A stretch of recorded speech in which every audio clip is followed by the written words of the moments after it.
yang juga diterjemahkan diterbitkan di Malaysia menjadi tes penghafal Quran bagi profesional. 15 penyebab bencana bukunya, kemudian globalisasi dakwah nubuah, kemudian pentingnya iman dan amal soleh, kemudian napak tilas keluarga Ibrahim alaihissalam ketika Hajar naik haji, kemudian alhamdulillah nanti kita minta juga beliau untuk menjelaskan tentang haji. Kebetulan ada saudara kita yang berangkat haji, Ustaz. Insyaallah beberapa orang yang berangkat haji. Kemudian kejayaan dan sunnah, kemudian menyusul risau umat Syekh Abdul Wahab, Safari dakwah Masyaikh dan cintaku bersemi di Nagoya, novel religius, dan buku-buku yang dikenal tentang dan muatan dakwah. Kali ini terbit dengan persiapan cukup lama, hampir 2 tahun dan nyaris tersendat karena susahnya mengungkapkan tentang betapa pentingnya mengungkapi kedatangan Al-Mahdi dalam kehidupan manusia dan mengapa masih ada kalangan yang mengingkarinya. Baik ya, semoga kita sudahkan saja, sebenarnya masih banyak ini dan beliau. Jadi jelas beliau ini dari Pondok Pesantren Bahagian Pendidikan Ulama Kiai Haji Ahmad Dahlan Sikirot dari Muhammadiyah, sebenarnya beliau ini Muhammadiyah. Ya. Kiai Haji Abdurrahman Pane itu guru-guru beliau, dan Muhammad Yunus Rahab belajar kitab kuning dan fikih sunnah pada Ustadz Zainul Yatim, Ustadz Madian Lubis lulusan Al-Wali Padang Panjang, melanjutkan ke Fakultas Dakwah Universitas Muhammadiyah Sumatera Utara dan Vokasi Sosial Universitas Muhammadiyah Jakarta. Itu saja, yang lainnya nanti bisa ditambah dipertanyakan dengan beliau. Itu kami persilakan Ustaz mengawalinya dan kajian kita tentang kiamat dekat selamat datang kembali. Silakan. Assalamualaikum warahmatullahi wabarakatuh. Alhamdulillahirabbil alamin wa bihi nasta'in wa ala umurid dunya waddin. Asyhadu an la ilaha illallah wahdahu la syarikalah wa asyhadu anna Muhammadan abduhu wa rasuluhu la nabiyya ba'dah. Faqala azza wa jalla a'udzu billahi minasy syaithanir rajim. Qul in kuntum tuhibbunallaha fattabi'uni yuhibbukumullahu wa yaghfir lakum dzunubakum wallahu ghafurur rahim. Qul atii'ullaha war rasula fa in tawallaw fa innallaha la yuhibbul kafirin. Faqala Rasulullah sallallahu alaihi wasallam, idza 'azamat ummatid dunya nuzi'at minha haibatul Islam wa idza tarakatil amra bil ma'ruf wan nahyi 'anil munkar hurimat barakatul wahyi wa idza tasabbat ummati saqatat min ainillah atau kama qala Al-Mustafa Rasulullah sallallahu alaihi wasallam. Hadirin yang mulia, berbahagialah orang-orang yang di dalam hatinya ada iman, walaupun mungkin hanya sebiji zarrah, dan oleh karena itu seluruh amalnya insyaallah diterima oleh Allah Subhanahu wa taala, dan dia akan dijanjikan kehidupan yang baik di dunia maupun di akhirat. Kehidupan baik di dunia itu sifatnya mustaqar, sementara. Al-hudud terbatas, mahdud sangat terbatas. Tapi kehidupan akhirat pasti dan pasti. Itulah kehidupan yang sesungguhnya, hakikat kehidupan. Kemudian tentu celakalah orang-orang yang tidak ada iman di dalam hatinya, walaupun hanya sebiji zarrah. Kenapa? Karena oleh sebab itu seluruh amalnya tidak akan diterima oleh Allah Subhanahu wa taala. Dan dia adalah orang yang rugi selama-lamanya. Kalau di dunia ruginya sebentar. Al-hudud wal mahdud, terbatas dan sangat terbatas. Tapi kalau di akhirat rugi, masya Allah, abadan sarmadian. Seterusnya selama-lamanya, dan tidak ada batas waktu dan tidak ada batas umur. Itulah sebenarnya hakikat dari kehidupan kita. Hari ini kita pagi ini berjumpa bersama dengan melihat di layar ada satu kata-kata, kiamat dekat, selamat datang Al-Mahdi.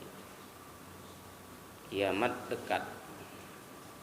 Sebenarnya ada kata-kata yang terselip di situ. Kiamat sangat dekat. Tapi itulah bahasa jurnalistik ini disingkat, dipadat, sehingga dia dapat mengena kepada semua hati manusia. Kiamat sangat dekat. Selamat datang Al-Mahdi. Ini sekarang sedang diterjemahkan buku ini ke dalam bahasa Inggris. Coming soon, insya Allah akan segera terbit dalam bahasa Inggris supaya bisa diterbitkan, diedarkan di seluruh dunia. Welcome Al-Mahdi, selamat datang Al-Mahdi. Kenapa kita mengucapkan selamat datang kepada Al-Mahdi? Di mana dia beliau? Di mana beliau Al-Mahdi itu? Ya. Kita lihat di sini ada kata-kata, tiada mereka tunggu kecuali kiamat yang datang sangat tiba-tiba, karena sudah cukup syarat. Tiada guna taubat dan insya mereka jika kiamat tiba. Ini satu kata-kata ungkapan yang terus sebenarnya merupakan ayat Quran. Jadi hadirin yang mulia, di dalam buku ini kalau kita lihat di halaman pertama, di situ ada anjuran, alangkah indahnya jika buku ini diletakkan di tempat yang pantas dan terhormat, karena di dalamnya berisi ayat-ayat Al-Quran dan hadis-hadis Nabi Sallallahu Alaihi Wasallam. Walaupun persentasenya sangat sedikit, tetapi ada.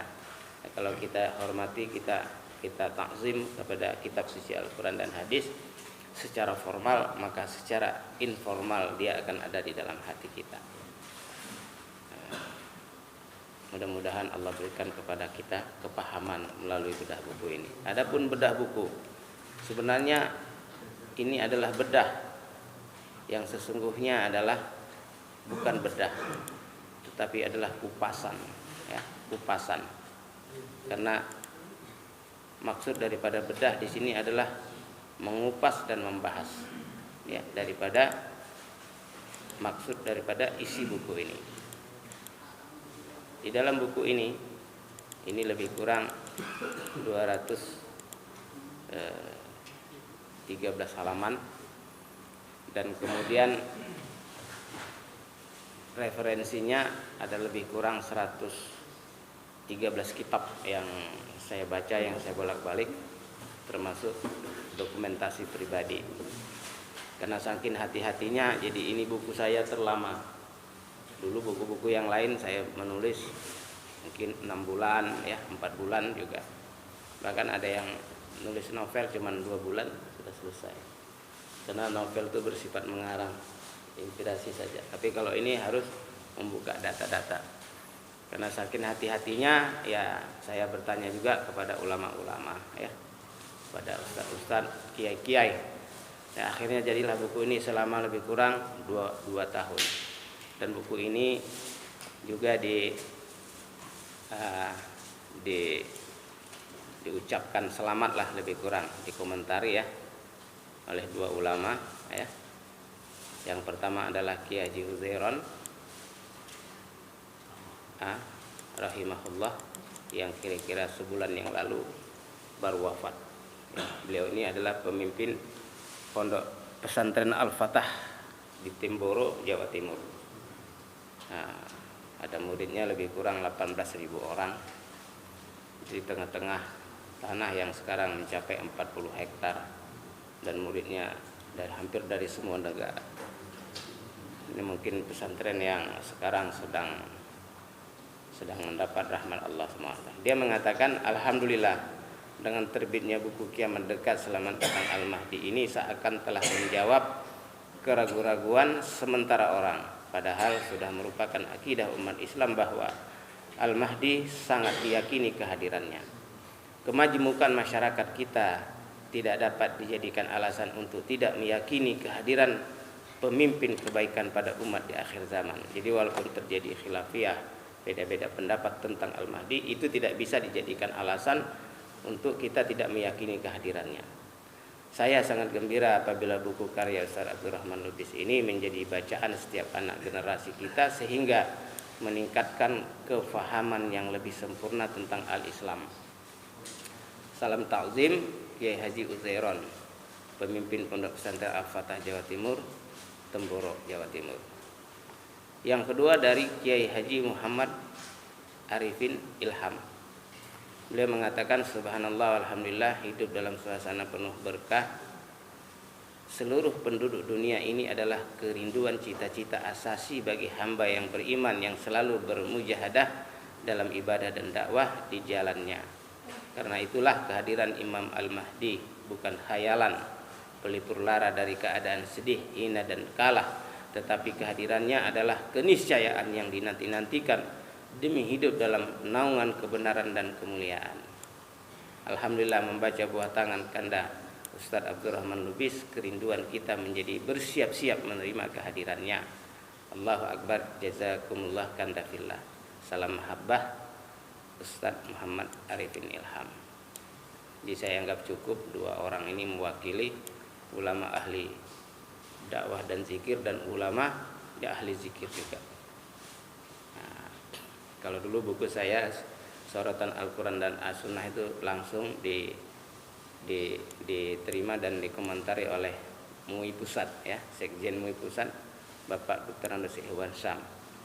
Jadi semua insyaallah saudara-saudara kita, ulama-ulama kita berkontribusi kepada pemikiran-pemikiran aktual ulama-ulama kita terdahulu, baik ulama yang sifatnya ulama salafus saleh, ulama khalafus saleh, ulama kemudian ulama-ulama mutaqaddimin, kemudian ulama-ulama mutaakhirin yang hampir sampai hari ini.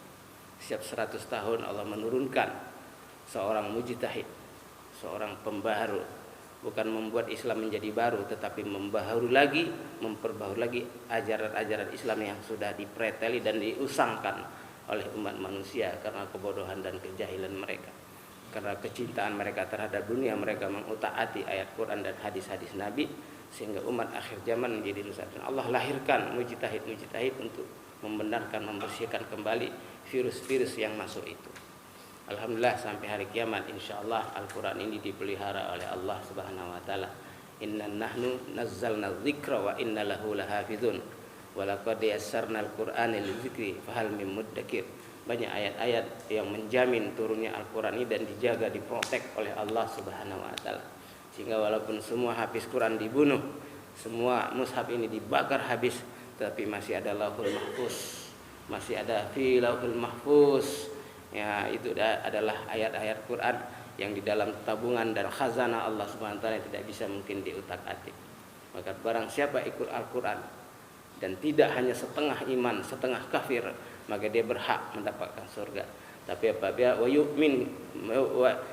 yu'minu ba'duhum wa'duhu wa yakfur ba'du, yang kamu beriman sebahagian tapi kamu kufur sebahagian, ulaika fi nari jahannam khalidina biha.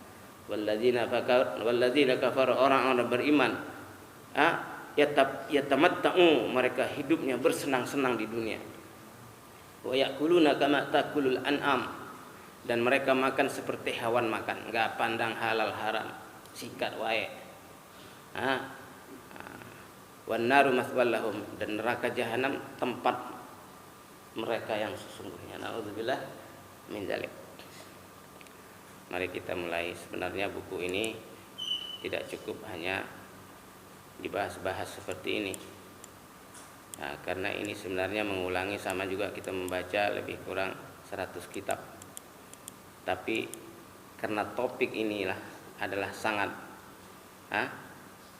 menarik saat ini, sehingga semua orang mengakui Al-Mahdi ini.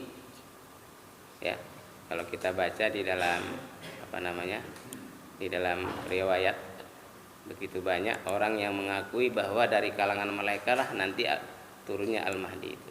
Ya. Contohnya orang-orang Syiah akan mengatakan bahwa Imam Mahdi itu dari kalangan mereka. Jadi Syiah itu adalah dari Hasan dan dari Husain.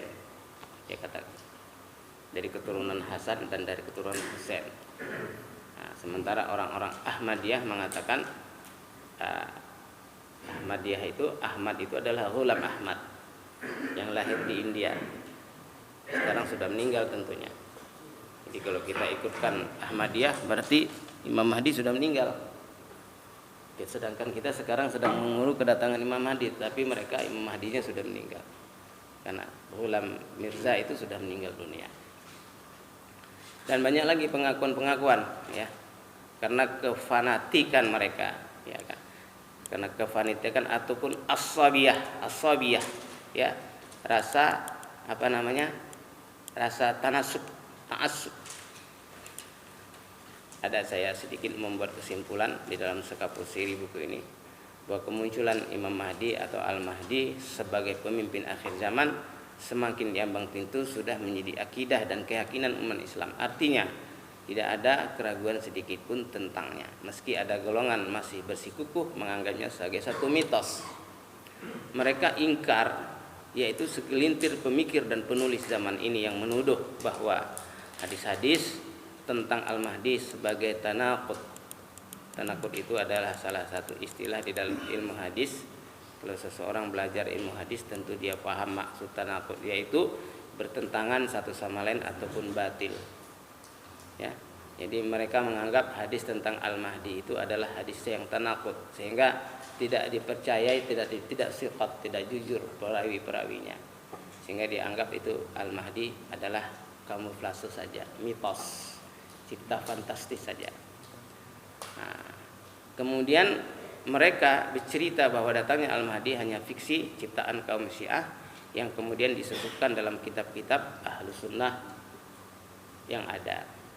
Nah, ini sampai akhir zaman jadi semakin parah. Ini keadaan. Jadi hadirin yang mulia, sementara ya, kalau kita baca dalam kitab-kitab semuanya yang mengenai Al-Mahdi tidak begitu, ya, nah, tidak begitu, bahwa keadaan itu sesungguhnya sebaliknya. Jadi Al-Mahdi itu adalah satu kebenaran, satu fakta, satu sosok manusia, ya, seperti nanti turunnya Isa adalah satu sosok manusia. Jadi bukan fiktif, bukan barang yang fiktif. Nah, kemudian pendapat-pendapat yang sama itu saya tidak usah bacakan karena terlalu banyak. Jadi kesimpulannya adalah memang ya banyak orang yang menuding dan mengatakan seperti itu, tetapi nah, bahkan ada juga yang mereka menganggap membuat itu di kisah-kisah Israiliyat. Jadi kisah-kisah, cerita-cerita yang muluk-muluk ya, nah, bahwa khususnya para fanatis Alawiyah, Abbasiyah dan Farisiyah. Ini fanatisme terhadap Alawiyah. Yang dikatakan Alawiyah ini adalah satu golongan yang fanatik kepada Ali bin Abi Thalib. Ya, yang dikatakan Abbasiyah adalah satu golongan yang fanatik terhadap Abbas, yaitu pamannya Nabi sallallahu alaihi wasallam. Sedangkan Farisiyah adalah satu golongan yang fanatik kepada Salman Al-Farisi. Salman Al-Farisi ini adalah sahabat Nabi yang bukan Arab. Dia keturunan Parsi. Parsi itu adanya sedikit kalau kita lihat peta dari sini, ada sekarang yang bergolak Syria, terus turun ke bawah. Di sini ada Irak, ada Iran, terus ada Afghanistan. Di atas Afghanistan itu sedikit ada Parsi. Jadi dia hampir-hampir ke Bukhara, kampungnya Imam Bukhari rahimahullah. Nah, mereka lah yang fanatik-fanatik ini, tetapi bukan alinya. Ya, bukan alinya, bukan Abbasnya, bukan Salman Al-Farisi, tetapi pengikut-pengikut mereka. Ada kadang-kadang pengikut-pengikut ini yang lebih hebat daripada yang ininya sendiri. Nah, jadi kita harus bisa membedakan Ali radhiyallahu anhu dengan Alawiyah. Kita harus bisa membedakan Abbas radhiyallahu anhu dengan Abbasiyah. Kita harus juga dapat membedakan Salman Al-Farisi dengan Farisiyah. Itu berbeda, tidak ada kaitannya malahan ya. Tidak ada kaitan, hanya fanatisme saja, ya kan.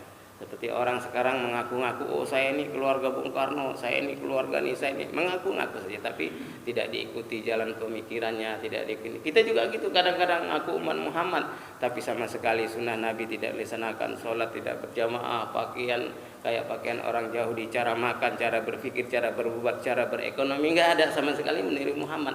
Itu namanya Muhammadiyah, tapi bukan Muhammadiyah organisasi yang sekarang merasa ta'assub terhadap satu golongan ataupun nama. Ini tidak baik.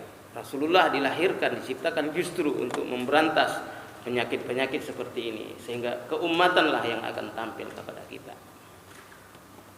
Maka hadirin yang mulia, kalau kita lihat bahwa hadis-hadis yang mengenai itu semua cukup ya.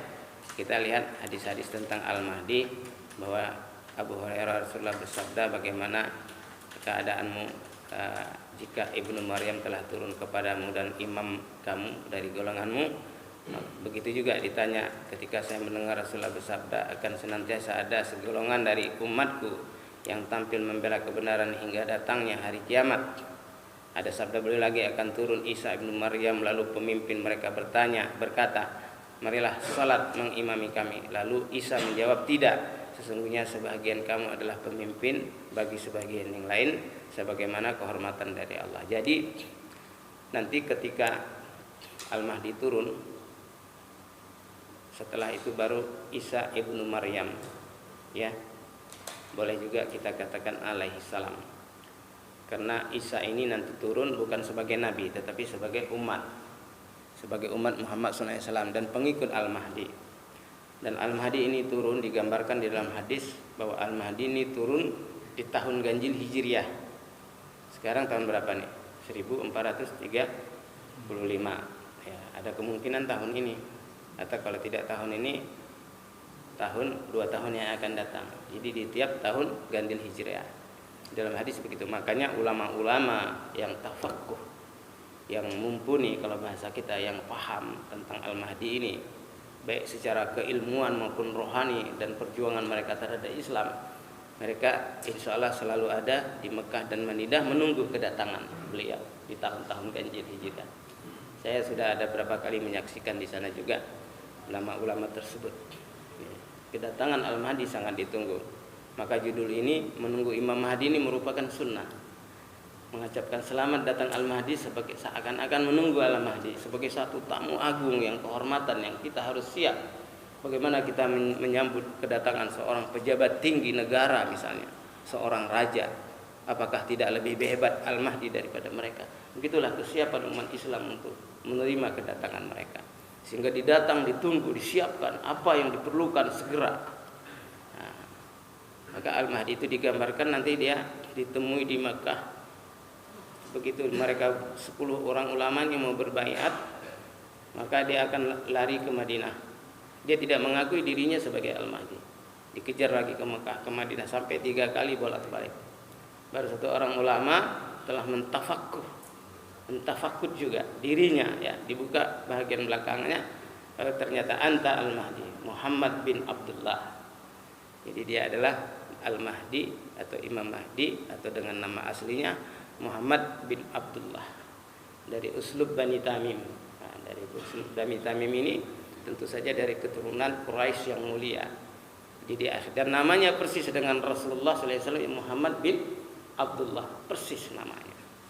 Nah, setelah dia berbaiat yang 10 orang ini, maka mereka ini baiat itu jangan ditafsirkan seperti baiatnya yang dianggap oleh sistem yang sekarang, ya. Oh, baiat itu dibuat bahaya tuh. Nah, jadi kita seakan-akan kalau berbicara baiat itu, wah ini satu masjid nanti mau dibaiat sama Ustaz Lubis nih, nanti habis nih, nanti berarti mau demonstrasi ke negara, menjadi oposisi. Bukan. Baiat itu adalah sunnah Nabi SAW, ya, yang merupakan janji setia. Syahadat kita itu adalah baiat, janji setia kepada Allah. Maka orang yang membelakangi syahadatnya, allazi yalquduna ahdallahi min ba'di mitsaqihi wa yaqta'una ma amara Allah bihi ayyu salayastudam fil ard ulaika humul khasirun. Jadi orang-orang yang membelakangi janjinya setelah dia berjanji kepada Allah Subhanahu wa taala, ya kan? Maka di situ kita lihat bagaimana mereka itu. Nah, Kalau kita baca di dalam Al-Qur'an sudah cukup jelas. Di sini disebutkan alladzina yanquduna ahdallah, orang-orang yang membelakangi janjinya kepada Allah. Min ba'di mitsaqihi, setelah dia berjanji, ya kan? Asyhadu an la ilaha illallah, aku berjanji, aku bersaksi bahwa tiada Tuhan kecuali Allah. Wa asyhadu anna Muhammadar rasul, dan aku berjanji, aku bersaksi bahwa Muhammad itu adalah utusan Allah. Itu janji. Itu baiat yang hebat itu. Dan itu bukan hanya on the tongue only, jangan hanya di lisan saja. Harus ada di dalam hati kata-kata itu. Itulah janji yang sesungguhnya. Jadi baiat itu merupakan akidah, satu buhulan kekuatan bagi seseorang. Bahkan kalau tanpa baiat seorang tidak sah keislaman. Seorang tidak mengucapkan syahadat, berarti dia nggak wajib sholat, nggak wajib puasa. Kalau dia sholat nggak diterima, dia nyumbang masjid nggak diterima. Kenapa? Tidak ada syahadat, tidak ada baiat.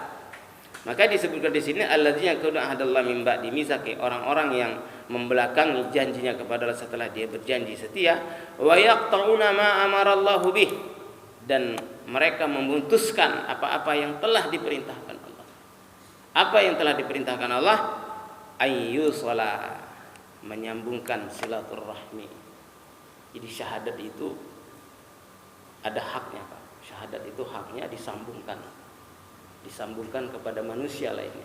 Makanya Nabi berkata kepada manusia, ayuhan nas, wahai manusia, qulu, kamu sampaikan, kamu ucapkan.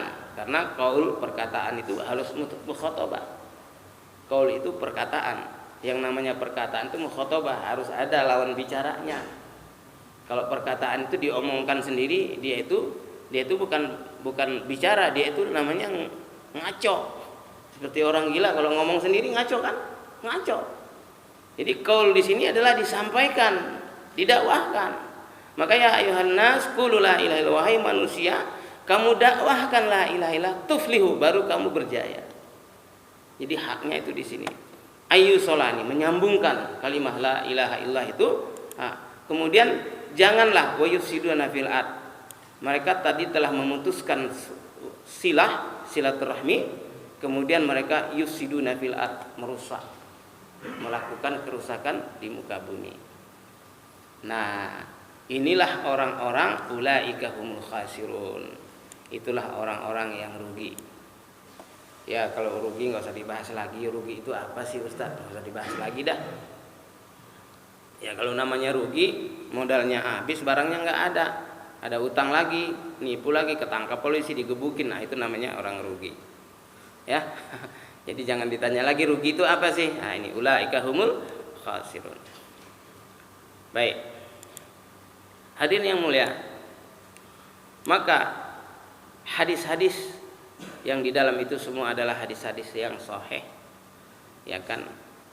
Kemudian yang menjelaskan tentang, di sini ada saya bagi menjadi dua, sebagaimana ulama mengatakan bahwa pertama, ketika Isa ibnu Maryam turun dari langit, yang menjadi pemimpin kaum muslimin adalah seorang laki-laki di antara mereka, itu Al-Mahdi.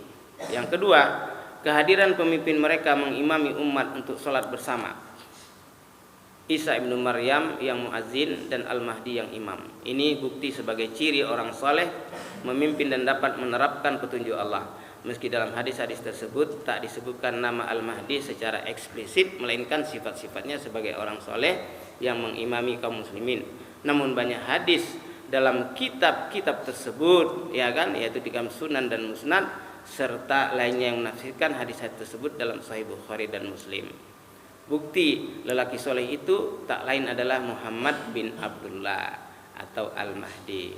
Sunnah itu saling menafsirkan satu sama lain. Di antara hadisnya Rasulullah SAW bersabda, Isa bin Maryam akan turun, lalu amir pemimpin mereka adalah Al-Mahdi berkata. Ini singkatan daripada rujukan kita sehingga sampai kepada fokus Al-Mahdi itu adalah hak. Al-Mahdi itu adalah hak yang coming soon, yang akan datang. Al-Muntazir, yang ditunggu. Nah, ini dari saya hanya sedikit saja ini. 1, 2, 3, 4, 5, 6, 7, 8, 9, 10 dengan nama. Jadi 10 baris saja saya di sini pendapat saya. Yang lain adalah pendapat ulama-ulama. Namun yang terpenting dari semua itu, bukanlah kehadiran Al-Mahdi itu sendiri, kapan dan dalam keadaan seperti apa, karena itu yang hak dan pasti datang. Tapi bagaimana umat Islam menyikapinya? Tentu dengan persiapan iman dan amal yang sempurna supaya diakui menjadi pengikut Al-Mahdi. Kalau tidak, tentu akan menjadi pengikut dalam pasukan yang lain, yaitu pengikut Dajjal.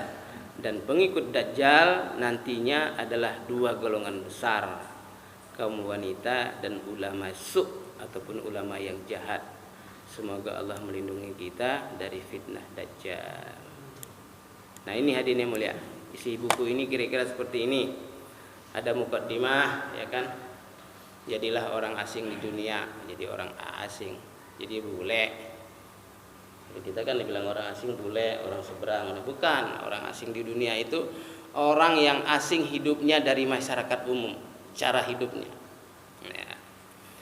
Bada'al Islamu ghariban, dimulai Islam dalam keadaan asing. Fasayaudu ghariban kama awwaluha, maka nanti akan kembali asing seperti awalnya. Fatuba lil ghuraba, maka berbahagialah orang-orang yang asing. Bahkan Nabi bersabda, fatuba fatuba fatuba fatuba fatuba fatuba fatuba sab'a marrat. Bahagialah, bahagialah, bahagialah, bahagialah, bahagialah, bahagialah, bahagialah 7 kali.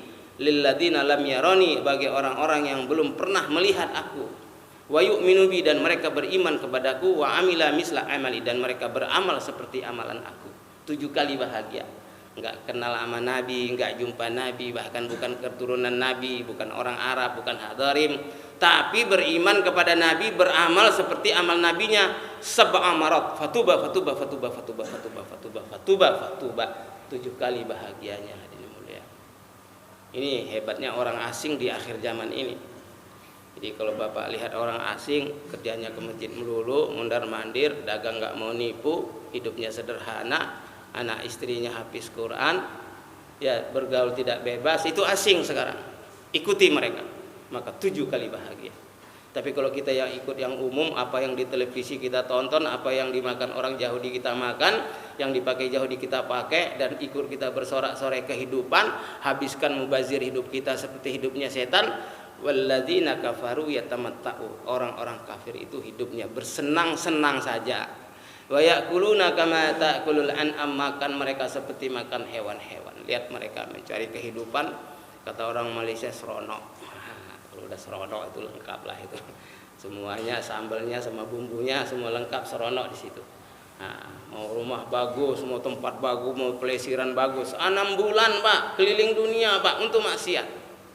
Saya waktu pergi ke Laos itu mampir di satu hotel kecil persis di pinggiran Sungai Mekong yang dari Cina sampai ke Kamboja, itu Sungai Mekong terbesar itu.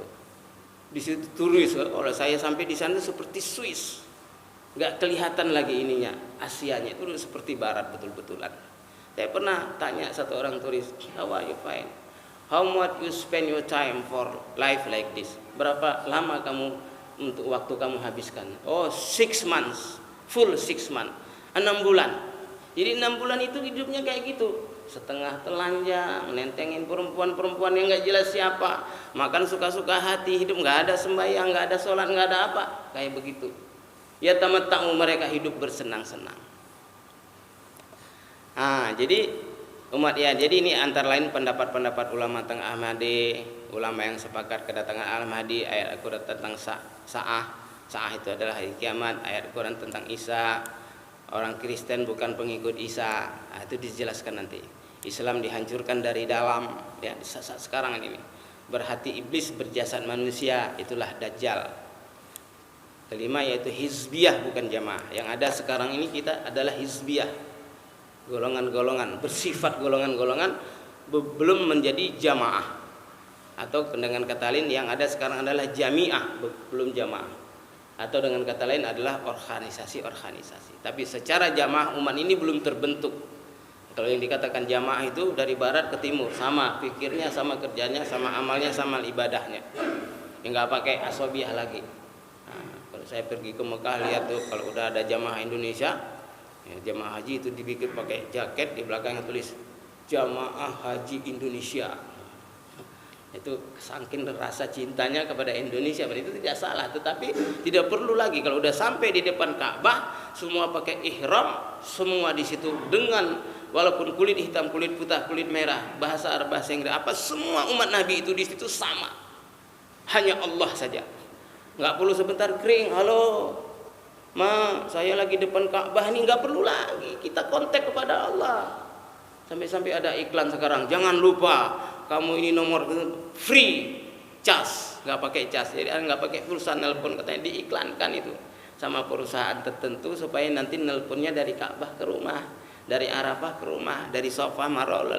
Capek-capek lagi sa'i jalan, udah jalan yang ketujuh sudah mau selesai, nelpon kering, mama lagi jalan nih, lagi keringetan nih di sini, ya gimana udah makan belum? Begitu ibadahnya. Jadi padahal ibadah haji itu seperti sholat. Makanya manasik kita ini seperti sholat.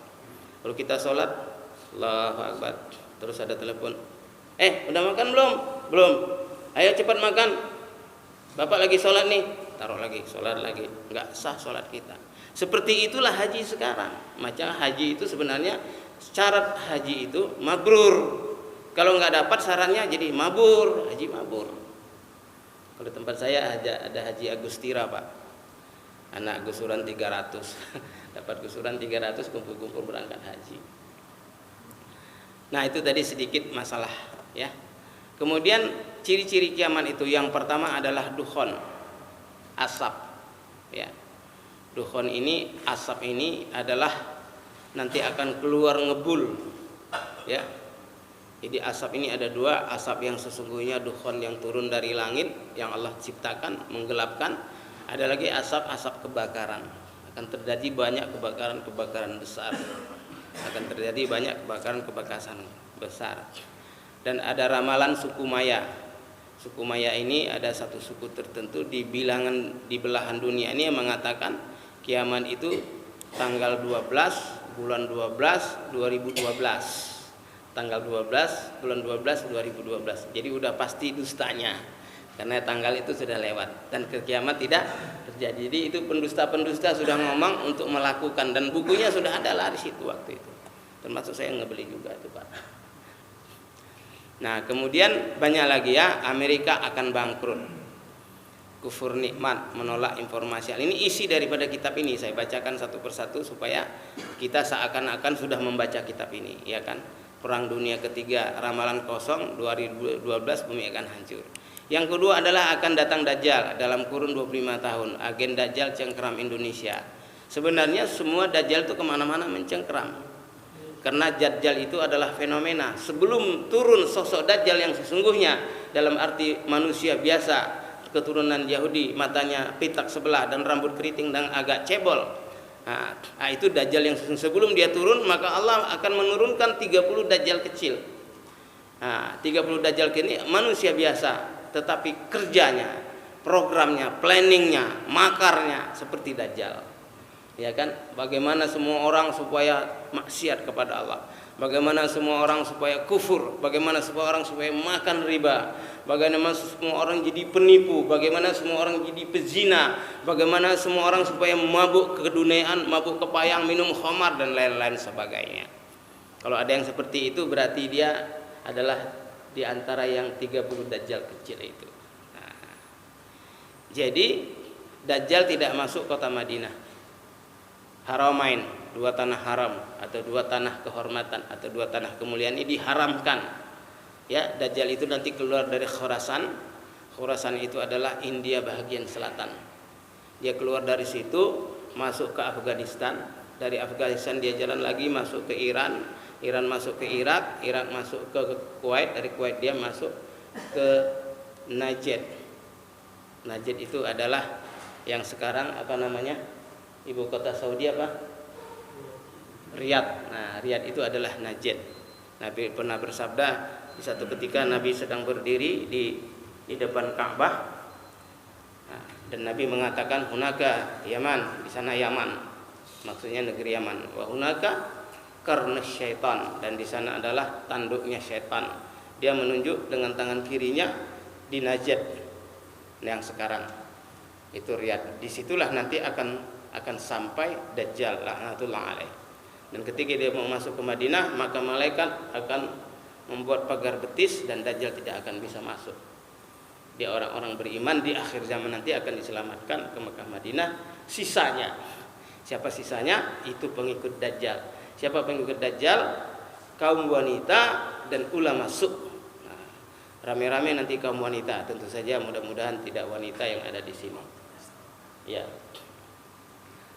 Kemudian nanti saya akan beri sedikit session ya supaya jangan saya ngomong sendiri karena pada akhirnya buku ini memang harus dibaca baru bisa ini.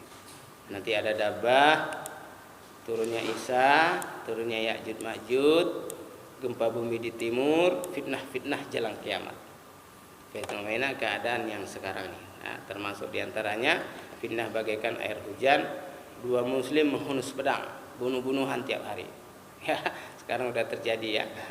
Berita dari Nabi, Sungai Eufrat menyingkap gunung emas, api dari tanah Hijaz yang akan keluar dari api dari tanah Hijaz dan asapnya sampai di hari kiamat. Apinya dunia tapi asapnya sampai hari kiamat.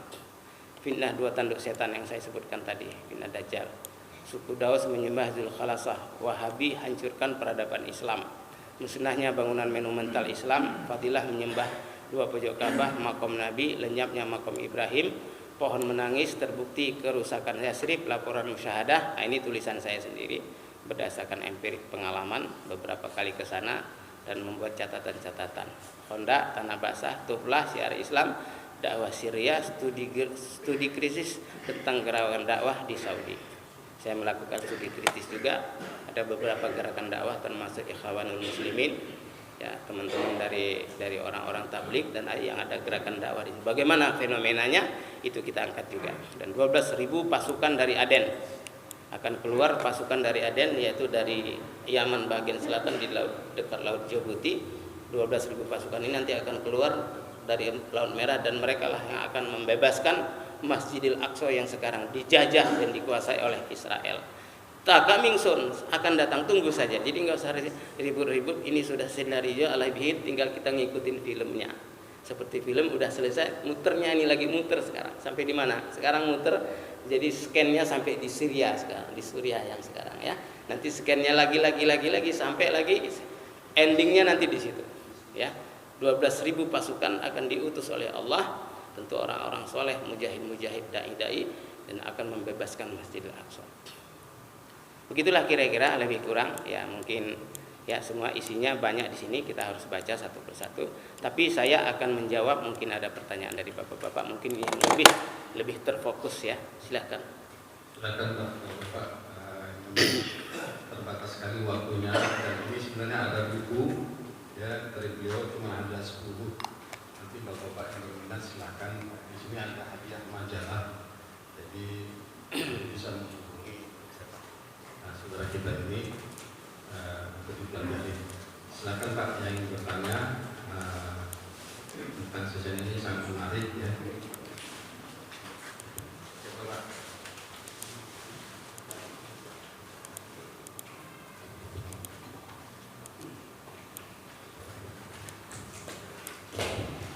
Assalamualaikum warahmatullahi wabarakatuh. Waalaikumsalam. Tadi sudah mendapat paparan dari Ustaz dengan lebar bahwasanya Allah itu siapa sih? Ada yang mengatakan bahwa dia adalah Muhammad bin Abdullah. Ada yang mengatakan Isa bin Maryam. Juga ada yang mengatakan bahwa nanti akan keturunan dari Hasan Hussein. Bahkan yang paling ekstrim ada yang mengatakan itu dari timur, dari Indonesia. Nah ini mohon penjelasan kira-kira yang sebenarnya Allah itu siapa sehingga tidak membingungkan. Dan satu hal lagi yang di luar itu adalah bahwasanya Isa itu diangkat oleh Allah. Itu ada yang berpendapat bahwa diangkat itu adalah diwafatkan. Tapi juga ada yang pendapat lain bukan diwafatkan tapi yang betul-betul diangkat sesuai dengan kehendak Allah. Nah ini juga perlu menjelaskan dua hal tersebut. Terima kasih atas jawabannya. Ya, jadi sebenarnya Bapak bertanya itu sudah menjawab sendiri juga, ya. Jadi Al-Mahdi ya Al-Mahdi, Isa ya Isa, ya. Jadi itu masing-masing sosoknya, Al-Mahdi ya Imam Mahdi, yaitu Muhammad bin Abdullah. Isa ya Isa ibnu Maryam yang hari ini masih ada di langit. Ya, waktu dia mau disalib oleh mereka, kemudian Allah tasyabuhkan wajahnya, bentuknya sama, dan dia diangkat ke langit dan diganti dengan orang lain, itulah yang di-cross, disalib. Jadi dia diangkat ke langit. Makanya ada mereka juga mengakui sebenarnya kenaikan Isa Al-Masih.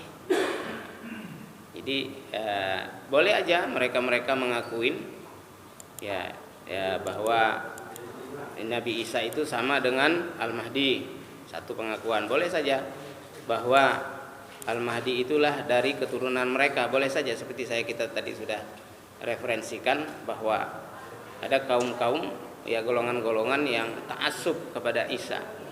Makanya kisah tentang Al-Mahdi ini sangat laris, sangat laku, karena semua orang merasakan bahwa Al-Mahdi itu adalah dari kalangan mereka sendiri. Nah, makanya kita melihat bahwa sebenarnya sesungguhnya kalau kita baca di dalam Al-Quran pun itu sudah nampak ya, sudah nampak jelas. Nah, misalnya di sini kita lihat ucapan selamat, ya. Salamun alaihi yauma wulida wa yauma yamutu wa yauma yub'atsu hayya. Selamat atasnya di hari lahirnya, di hari kematiannya, dan di hari nanti dibangkitkan lagi. Nah, kemudian kamu ingat kisah Maryam juga, ya. Ketika itu Maryam dituduh macam-macam ya, berzina macam-macam. Padahal Maryam itu adalah wanita yang bersih. Dan bahkan ketika diberikan kepadanya berita tentang akan melahirkan seorang anak, Maryam itu mengatakan, anna yakunu li ghulamun, apakah mungkin aku punya anak, walam yamsasni bashar, sedangkan tidak ada laki-laki yang pernah menyentuh aku, walam aku baghiya, dan aku bukan seorang pelacur. Jadi ini pengakuan Maryam ya, di dalam Al-Quran dituliskan di surat Maryam ayat 20. Nah, maka malaikat waktu itu mengatakan qala, malaikat berkata